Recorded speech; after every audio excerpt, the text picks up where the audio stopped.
परिचय। हे नेहा, तुम्हारी नाक को क्या हुआ? मुझे जुकाम और खांसी है। मुझे लगता है कि तुम अक्सर सामान्य जुकाम से पीड़ित हो जाती हो। हाँ, लगभग हर 2 महीने में जुकाम से पीड़ित किसी व्यक्ति की समीपता से मुझे तुरंत जुकाम हो जाता है। यदि तुम्हें इतनी आसानी से संक्रमण हो जाता है तो इसका अर्थ है कि तुम्हारी प्रतिरक्षी क्षमता बहुत कमजोर है। सच में? तो मुझे क्या करना चाहिए? तुम्हें ऐसा भोजन और दवाएं लेनी चाहिए जो संक्रमणों से सामना करने के लिए तुम्हारी प्रतिरक्षी क्षमता बढ़ाने में मदद करें। ठीक है। मैं तुम्हें समझाती हूं कि प्रतिरक्षी क्षमता क्या होती है और यह संक्रमणों से कैसे लड़ती है। उद्देश्य। इस पाठ के अंत में आप निम्न करने में सक्षम हो जाएंगे। सहज प्रतिरक्षा के रोधों की पहचान करना, उपार्जित प्रतिरक्षा की अवधारणा को समझना, सक्रिय एवं निष्क्रिय प्रतिरक्षा के बीच अंतर को समझना, टीकाकरण एवं प्रतिरक्षणीकरण की अवधारणा को समझना, एलर्जी और स्वप्रतिरक्षा को समझना, मानव शरीर के प्रतिरक्षा तंत्र की पहचान करना। प्रतिरक्षा। प्रतिरक्षा क्या है? परपोषी की रोगकारक जीवों से लड़ने की समस्त क्षमता जो उसे प्रतिरक्षी तंत्र के कारण मिली है, प्रतिरक्षा कहलाती है। प्रतिरक्षा के प्रकार। प्रतिरक्षा 2 प्रकार की होती है, सहज प्रतिरक्षा और उपार्जित प्रतिरक्षा। सहज प्रतिरक्षा। सहज प्रतिरक्षा वह प्रतिरक्षा होती है जो व्यक्ति की प्राकृतिक जैविक रचना के परिणाम स्वरूप प्राकृतिक रूप से उत्पन्न होती है। सहज प्रतिरक्षा हमारे शरीर में बाह्य कारकों के प्रवेश के सामने विभिन्न अवरोध खड़े करने से हासिल होती है। यह रोध इस प्रकार है: शारीरिक रोध, कार्यकीय रोध, कोशिकीय रोध, साइटोकाइन रोध। शारीरिक रोध यानी फिजिकल बैरियर। इसके अंतर्गत त्वचा तथा श्वसन, जठरांत्र तथा जनन मूत्र को आस्तरित करने वाली एपिथेलियम का श्लेष्मा आलेप यानी म्यूकस कोटिंग सम्मिलित हैं। कायिकीय रोध यानी फिजियोलॉजिकल बैरियर। इसके अंतर्गत निम्न आते हैं: आमाशय में अम्ल, लार, आंसू।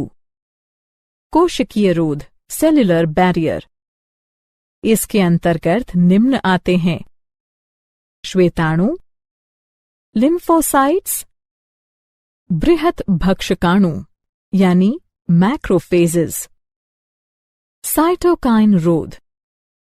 इसके अंतर्गत इंटरफेरॉन सम्मिलित हैं जो कि असंक्रमित कोशिकाओं को और आगे विषाणु संक्रमण से बचाती हैं। उपार्जित प्रतिरक्षा। उपार्जित प्रतिरक्षा यह प्रतिरक्षा होती है जो रोगजनक के संपर्क में आने पर रोग प्रतिकारक यानी एंटीबॉडी के विकास द्वारा प्राप्त की जाती है। जब हमारे शरीर का पहली बार किसी रोगजनक से सामना होता है तो एक निम्न तीव्रता की प्राथमिक अनुक्रिया होती है।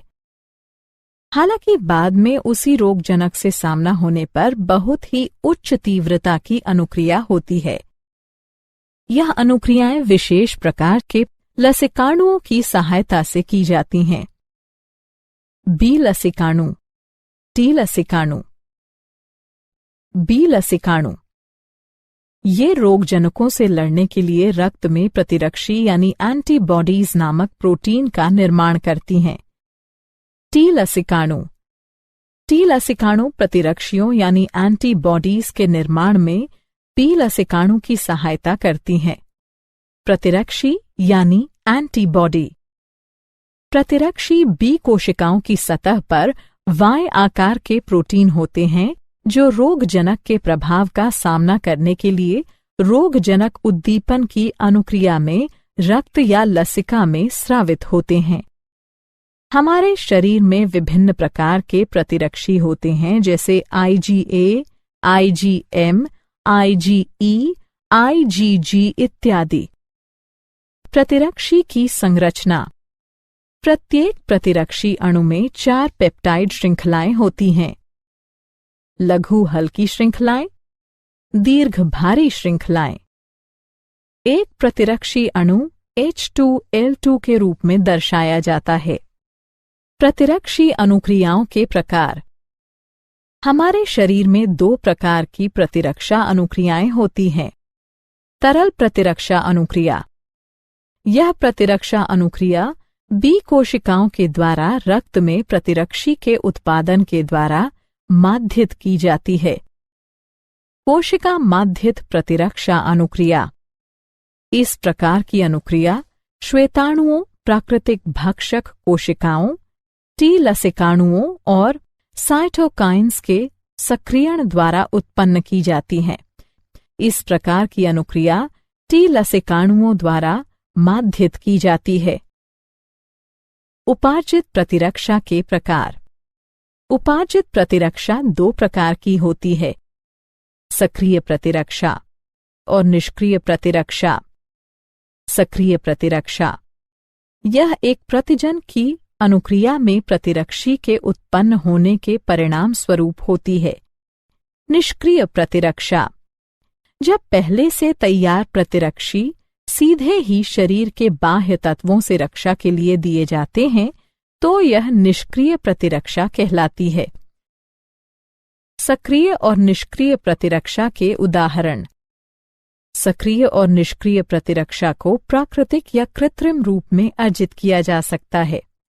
टीकाकरण तथा प्रतिरक्षीकरण। टीका क्या है? टीकाकरण दुर्बलीकृत या निष्क्रिय रोगजनक या रोगजनकों की संरचना के एक भाग का मिश्रण है, जो रोगजनकों के विरुद्ध प्रतिरक्षी के उत्पादन को प्रेरित करता है, लेकिन गंभीर संक्रमण उत्पन्न करने में यह असमर्थ रहता है। टीकाकरण किसी विशिष्ट बीमारी को पुनः होने से रोकने के लिए टीका लगाना टीकाकरण कहलाता है। प्रतिरक्षीकरण। प्रतिरक्षीकरण टीकों के प्रयोग के द्वारा प्रतिरक्षा प्रणाली को प्रेरित करके संवेदनशील मरीज को संचारी रोग से सुरक्षित करने की एक प्रक्रिया है। टीकाकरण तथा प्रतिरक्षीकरण। टीकाकरण और प्रतिरक्षीकरण की प्रक्रिया में निम्न चरण सम्मिलित होते हैं। रोगजनक या निष्क्रियत या दुर्बलीकृत रोगजनक के प्रतिजनी प्रोटीनों के विरचन को शरीर में प्रवेश कराया जाता है। परिणाम स्वरूप प्रतिजनों के विरुद्ध रोगजनी कारकों को निष्प्रभावी बनाने के लिए प्रतिरक्षी उत्पन्न किए जाते हैं। साथ ही समृद्धि बी और टी कोशिकाएं बनती हैं, जो परिवर्ती प्रभावन होने पर रोगजनक को पहचान देती हैं और प्रतिरक्षी के भारी उत्पादन से उन्हें हरा देती हैं। इस प्रकार प्रतिरक्षा प्रणाली की स्मृति शरीर की किसी भी प्रकार के संक्रमण से रक्षा करती है। सक्रिय तथा निष्क्रिय प्रतिरक्षा। सक्रिय प्रतिरक्षा किसी प्रतिजन की उपस्थिति या किसी संक्रामक रोग के संपर्क में आने पर अनुक्रिया के रूप में प्रतिरक्षियों के विकास के परिणाम स्वरूप प्रतिरक्षीकरण। उदाहरण के लिए BCG का टीका।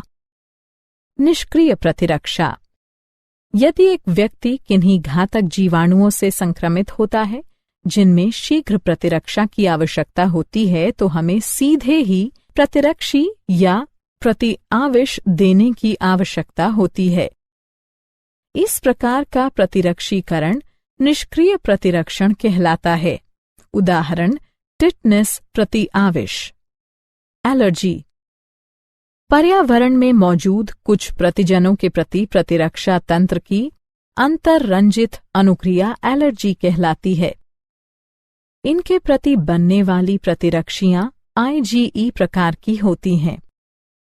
एलर्जन ऐसे पदार्थ जो शरीर के लिए बाह्य होते हैं और एक एलर्जिक अभिक्रिया पैदा करते हैं, एलर्जन कहलाते हैं। उदाहरण के लिए धूल में चिचड़ी, पराग, प्राणी लघुशल्क आदि। एलर्जी के लक्षण: छींकना, पनीली आंखें, बहती नाक, सांस लेने में कठिनाई। एलर्जी के कारण: जब एक व्यक्ति किसी एलर्जन के संपर्क में आता है तो आईजीई प्रतिरक्षी बनते हैं जो स्वयं को मास्ट कोशिकाओं से जोड़ लेते हैं। ऐसी मास्ट कोशिकाएं एलर्जन के संपर्क में आने पर हिस्टामिन तथा सेरोटोनिन जैसे रसायन निर्मोचित करती हैं, जिससे एलर्जी होती है। एलर्जी का उपचार: एंटीहिस्टामिन, एड्रेनलिन और स्टेरॉइड्स जैसी दवाओं के उपयोग द्वारा एलर्जी के लक्षण कम किए जा सकते हैं। स्वप्रतिरक्षा। यह एक भ्रमित प्रतिरक्षी अनुक्रिया है जिसमें हमारा शरीर अपने ही ऊतकों के विरुद्ध प्रतिरक्षियों का निर्माण करने लगता है, जिससे अति संवेदी अनुक्रियाएं होती हैं। स्वप्रतिरक्षा रोग: शरीर की अपनी कोशिकाओं और ऊतकों के प्रति प्रतिरक्षा तंत्र की असामान्य क्रियाविधि के कारण होने वाली कोई बीमारी या क्षति स्वप्रतिरक्षा बीमारी कहलाती है। उदाहरण के लिए माटाइड आर्थराइटिस। लसिकाभ अंग: वे अंग जहां लसिकाणुओं की उत्पत्ति और या परिपक्वन और प्रचुरोद्भवन होता है, लसिकाभ अंग कहलाते हैं। लसिकाभ अंग के प्रकार: लसिकाभ अंग 2 प्रकार के होते हैं। प्राथमिक लसिकाभ अंग: ये वे अंग होते हैं जहां अपरिपक्व लसिकाणु प्रतिजन संवेदी लसिकाणुओं में विभेदित होते हैं। प्राथमिक लसिकाभ अंग इस प्रकार हैं: अस्थिमज्जा, थाइमस। द्वितीयक लसिकाभ अंग: द्वितीयक लसिकाभ अंग लसिकाणुओं को प्रतिजन के साथ पारस्परिक क्रिया के स्थल प्रदान करते हैं, जो बाद में प्रचुर संख्या में उत्पन्न होकर प्रभावी कोशिकाएं बन जाते हैं। द्वितीयक लसिकाभ अंग में निम्न सम्मिलित हैं: प्लीहा, लसिका ग्रंथियां, टॉन्सिल, क्षुद्रांत्र के पेयर पैच, परिशेषिका। लसिकाभ अंग: प्राथमिक लसिकाभ अंग ये टी लसिकाणुओं के परिवर्धन और परिपक्वन के लिए सूक्ष्म पर्यावरण उपलब्ध कराते हैं। अस्थिमज्जा: यह प्रमुख लसिकाभ अंग हैं। लसिकाणुओं समेत सभी रुधिर कोशिकाएं अस्थिमज्जा में उत्पन्न होती हैं। थाइमस: यह एक सपाली अंग है। यह हृदय के पास और उरोस्थि के नीचे स्थित है। जन्म के समय थाइमस काफी बड़ा होता है, लेकिन बढ़ती उम्र के साथ आकार में घटता जाता है। लसिकाभ अंग: द्वितीयक लसिकाभ अंग प्लीहा: यह सेम की आकृति का अंग है। इसमें लसिकाणु और भक्षकाणु होते हैं। यह रुधिर जनित सूक्ष्म जीवों को अवरुद्ध करके रुधिर निस्यंदक के रूप में कार्य करता है। लसिका ग्रंथियां: ये छोटी ठोस संरचनाएं होती हैं जो लसिका तंत्र पर भिन्न भिन्न स्थलों पर स्थित होती हैं। जो सूक्ष्म जीव या दूसरे प्रतिजन लसिका और ऊतक तरल में आ जाते हैं, वे उन्हें रोक लेती हैं। ये प्रतिजन वहां मौजूद लसिकाणुओं का सक्रियण प्रेरित करती हैं और प्रतिरक्षा अनुक्रिया के लिए उत्तरदायी हैं।